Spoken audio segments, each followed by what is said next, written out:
Or once the book is completed, they exhale tremendously and feel like, okay, well, my work is done. No, it is not. It has just begun, because now you have this Ferrari sitting in the garage that you need to take it out to the track.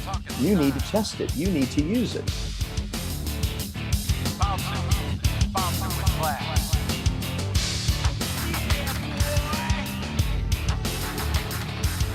All right. Hey, everybody. Welcome. Rob here for our BSPU call for this week. As you can see, I'm not coming from my normal digs in Pasadena, California, but I'm actually out of town.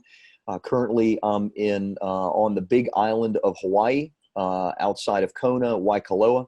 I'm here speaking at a wellness conference for wellness coaches and consultants, and talking to them about authorship. Actually, the whole conference is about authorship for wellness providers, and I spoke all day yesterday, and that was fantastic, and an incredible group of people. By the way, if you are a wellness provider, or if you're in the wellness space, a wellness coach, consultant, whatever, then reach out to me. I have some great connections for you. One of my good friends and a client of ours, Marcus Bird, he runs this Wellness Leaders Academy, and they are absolutely fantastic. And so if you're interested in learning more, I'm happy to connect you on that. Anyway, so today, what are we going to talk about? You know, I spoke all day yesterday to this group of really sharp professionals, and something happened. I actually was planning on discussing this exact topic with you, but something happened, and maybe that's because my radar was up. But something happened at the conference that struck me, and I thought, you know, this is an important topic for our clients, and I want to give you some solutions to what I see as a really big problem and issue. You know, as a business owner, coach, consultant, whether you have a big team or a small team, doesn't matter. You have many things pulling at you. We're coming into the holidays right now, and in some ways, you're going to have a little bit more time on your hand, but you're going to have a lot of things pulling at you even during the holiday season. For example, with us, we actually do a campaign the last week of December, just after Christmas, because it's a very aspirational thing. Is that a little bird on my balcony? That's a palm tree. Sorry. Squirrel, lost focus. We do a big campaign because having a book is a very aspirational thing. So, you know, even though in some ways the holidays are a time to enjoy family and certainly be grateful for all the blessings that you have, it's also a time to think about 2020 and what you're looking to do with the new year. But there's a lot of things that are pulling at you, even if you are planning on taking vacation time and downtime. And from my perspective, now remember, I'm the book guy, right? I'm the guy that teaches you how to write the book, or our team writes the book for you, helps you to publish it, and then launches the book to bestseller, then helps you get on media, radio, TV, all of that. And then from my perspective, one of the most important things, actually using the book to grow your business. From my perspective, with all the things that are pulling at you, there are three things that right now in your life, in your business, maybe not life from a personal standpoint, but in your business life, there are three things that of these three things, you need to be focused on at least one or more of them. And that is, number one, if you haven't completed your book, you need to make major strides in completing your book over the next 30 days. Number two, if your book has been completed, then you need to really focus on and ramp up for the launch of your book and make sure that that is incredibly successful. And number three, if you're like me, and by the way, this is always a cycle, but number three, if you're like me and your book's already been launched, then you need to focus on the marketing aspect of using your book to get the thing that you really want. Speaking engagements, PR and media, lead generation, and the cycle continues. Right now, I'm even spending some extra time out here working on my next book, which I plan on launching at the end of January. And that is a book specifically on writing business books, right? Just very specific. It's called Business Book Blueprint, very narrow, very specific, but that's a book that I'm looking to finish up now and get launched in January. So even if you're in one of these phases, the cycle always continues. You're always in one of these phases, even if it's just in the last phase where you're looking to use your book as a continued source to grow your business in some way. here's the thing that happened that struck me. The first thing, oftentimes when I do a speaking engagement, specifically one where the focus is on authorship, sometimes I come in and I do a short 45 or 90-minute session. And remember, I don't speak all of that much, but sometimes I do it. And the authorship idea is almost an afterthought for the people that are there at the conference. They're kind of the right people. And so, I'll do a message. This though was specifically for people who are writing their book and actually helping them to get their book completed. So here's the deal. I got up and I said something I often say when I begin a webinar or when I begin a speaking engagement. And I was a little bit more straightforward and to the point this time. And I said, I see the schedule that you're keeping. I mean, this is a 3 to 4 day thing, and they're trying to get their book completed in this period of time, or at least as much as possible, most of the content out of them. So they're in recording sessions. They're working very, very hard. And I'm inspired watching that. But I said to them, I said, I know all of you have traveled in many cases across the world, right? From from UK, the EU, from Australia, certainly from the United States to this big island of Hawaii. And I said, unfortunately, many of you, and perhaps even most of you, will not complete your book and may never do a book. Now, that might not sound like the most motivating way to start, but the truth is that is the truth. Even though they had flown across the world and were taking the time, the money, the expenditure, paying to be a part of it, many and perhaps most of them will never get it completed. And that's just statistics. And the unfortunate thing is I see that even with many of my clients that hem and haw and find every other thing to be doing in their business to avoid the difficulty and the pain, because it is difficult and it is painful to actually get your book completed. Or once the book is completed, they exhale tremendously and feel like, okay, well, my work is done. No, it is not. It has just begun, because now you have this Ferrari sitting in the garage that you need to take it out to the track. You need to test it. You need to use it.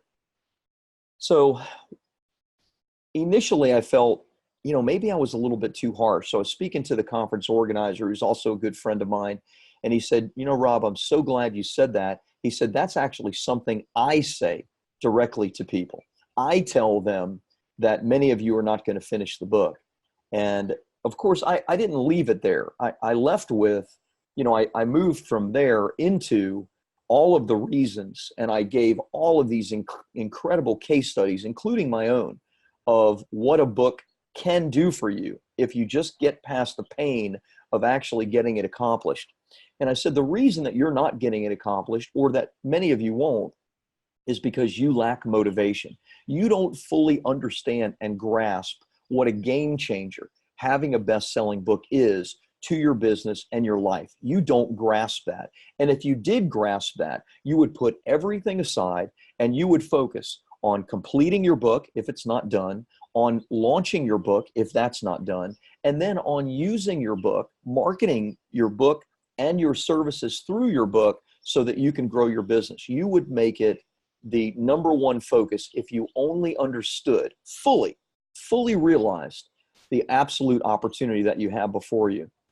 So at lunch, I was sitting, and so, I spoke all morning, and then we had lunch together, and then I spoke a little bit again and met with some people in the afternoon. So at lunch, I was sitting at a table and I was answering questions and trying to help people. And I spoke at this conference 3 years ago, almost to the week. And it wasn't at the Big Island, but it was in Oahu. And sure enough, at my table was a woman who was telling me all about her book. Incredible, successful woman who's a doctor and very, very passionate about her expertise. I didn't think I'd ever met her before, but I had. And towards the end of the conversation, she said, we met before 3 years ago. She said, I was at the authorship conference 3 years ago. And I said, is this the second book that you're doing? She said, no, this is the same book that I'm working on. She didn't say it with a lot of embarrassment, though quite frankly, she should have. The 3 years that she's lost by not having completed that book, and the amount of money, income, and impact that she's lost because of that, she can't even begin to fathom. Now, I'm not down on her. She's super successful.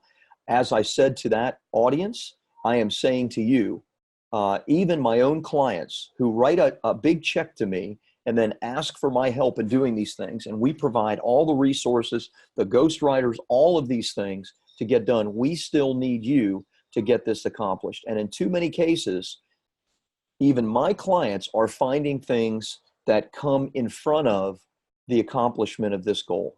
And so wherever you're at right now, I want to give you both a loving nudge and some conviction that you need to stop screwing around and you need to start getting to work, and you need to take the opportunity that you have before you over the next 30 days and really make hay while the sun is shining. Because if you have procrastinated for one reason or another, and I know you got stuff going on in your life, and I know there are personal problems, and I know that finances is always an issue, and I know, I face it too. But if you have all of these things that are taking you away from what your number one priority should be, and certainly you as my client and you listening to this, then the truth is your number one priority needs to be either completing the book, launching the book, or then using the book, number 3, or some cycle. You're in some cycle of this on a constant basis. So that was all the buildup to give you 4 steps to really make hay. And in some ways, there's nothing revolutionary about this, but I want to both challenge you to really make a difference over the next 30 days. And I want to go over 4 things that I think you need to be doing right now. You're on this call with me, or you're listening to this after the fact. And so here are the 4 things. Number 1, I want you to set a goal with an accomplished date of whatever that goal is. Now, if it's to complete your book and you're just getting started, okay, you can complete it very, very quickly, or at least your part of it, you can complete very quickly. If for some reason, though, you've been in this community for a long time and you've not completed your book, then you know what? You need to set your goal for 30 days out or thereabouts. And I know you got lots of things going on, but look, enough is enough. Get it done. Get it accomplished. We'll provide the help and the resources for you to do that, but you need to get it accomplished. So number 1, I want you to set a goal with an accomplished date. If the goal is to launch your book, if the goal is to create a new funnel that you're using, or if the goal is to get a speaking engagement book because of your book, or whatever that thing is, right? One of those 3 things, complete the book, launch the book, or use the book. Whatever one of those 3 things, I want you to set a goal, what that goal is, and I want you to put a date on that goal, because it's not a goal without a date. Number 2, I want you to think through specifically, and this will take a little bit of time, but you can do this whole thing in 30 minutes, an hour max. I want you to think through, what do I need to do, practically speaking, to accomplish this goal? As an example, let's go to the other end, not the complete the book end, but let's go to the marketing end. And let's say that you want to get 1, 2, 3 speaking engagements booked from your book in the next 30 days. So you think backwards. What do I need to accomplish? Well, number 1, you need to know where you want to speak. So you need to look up conferences that you can speak at, associations that you can speak to, maybe online events or summits that you can be an expert on. So you need to find the places where you can speak. Number 2, you need to find the people that are in charge of hiring the person, you, to be the speaker. Number 3, you need to have a simple campaign revolving around your book that gets their attention, because more than likely they've never met you before. They don't know who you are, right? And so you need to find a way to use the book, mail it to them. I've given you 100 different ways to use it on these BSPU calls and in the membership area. Mail it to them, put a sticky note, include a cover letter, give them examples of your speaking engagements and what a great speaker you are, et cetera, and then pull the trigger and start doing it. If you want 3 speaking engagements, let's say that you need to contact 30 people. Let's say you get a 1 out of 10, a 10% response rate. That means you need to contact 30 people and send 30 copies of your book out over the next week or 2. So number 1, set your goal with an accomplished date. Number 2, think through what needs to happen to accomplish it. Number 3, work backwards from that date. Okay, so again, using the example I just shared, If in 30 days you want to have 3 events booked, right? That's quite a goal. Then you better get books out in the next 7 days, because you're going to have to start following up with those people. And during the holidays, it's going to be difficult to get in touch with them. You have Christmas coming up. You have New Year's coming up. So there's no reason you can't do it. You can still do it. You can accomplish this even before Christmas. Set your goal and work backwards for what you're going to have to do. And then number 4, and most importantly, you need to take one small action today. One thing. If it, again, is using my example of the speaking, then your one small action would be finding the first 5 opportunities for you to speak at, the first 5 conferences or associations or local events or whatever. Find the first 5. Really simple. Now, I don't know if it's the marketing. I don't know if you're building a marketing funnel. I don't know where you're at as you're listening, but if you're listening to this, and BSPU is all about books and then making an income and an impact with books, then you're somewhere in this cycle, okay? And if your book's already done and you're using it to market yourself like we do at BSP, then guess what? You're cycling back around just like I am. I'm writing my next book, and I'm creating my next marketing funnel, and I'm using that marketing funnel to draw more business owners that want to write books to me. So somewhere you're in this cycle, this progression. You need to pick your goal and accomplish date, think through what needs to happen, work backwards from the date with drop dead, timeline. And then number 4, take one small action today to get your thing accomplished. Don't be the person that a year, 2 years, 3 years later, you're still working on your book. Because let me tell you, your market has moved on. You have probably progressed and think differently 3 years from now than you do today. So you'll be wanting to write a different book. I can't tell you the number of clients, it's not a huge number, but some clients, I don't want to exaggerate, some clients come back to us who wrote their entire book but didn't pull the trigger on it. They come back to us a year or 18 months later and say, you know what, Rob, this book isn't what I think anymore. I want to write a different book. Hey, fine with me, but guess what? We're not writing a whole nother book for you unless you pay us again to do it. Just because your thinking has changed and we grow, right? We morph. It's totally fine to do that. That's why oftentimes we need to write multiple books. But the longer you take to write your book, the more you're going to keep editing. You're going to stay in that perfectionism mode. Get it done. Done is better than perfect. Anyway, hey, I hope this is really helpful to you. Coming from this incredible place. There you go. By the way, the Marriott Waikoloa, highly, highly recommend it. Beautiful place, great place to do a conference if you're ever thinking about it. So if there's anything I can do, and obviously we're going to open up to any questions in just a moment, but please, please take action on these things. Do not let life, do not let the busyness of your business take you away from the most important thing, which is using your book to grow your impact and to grow your income.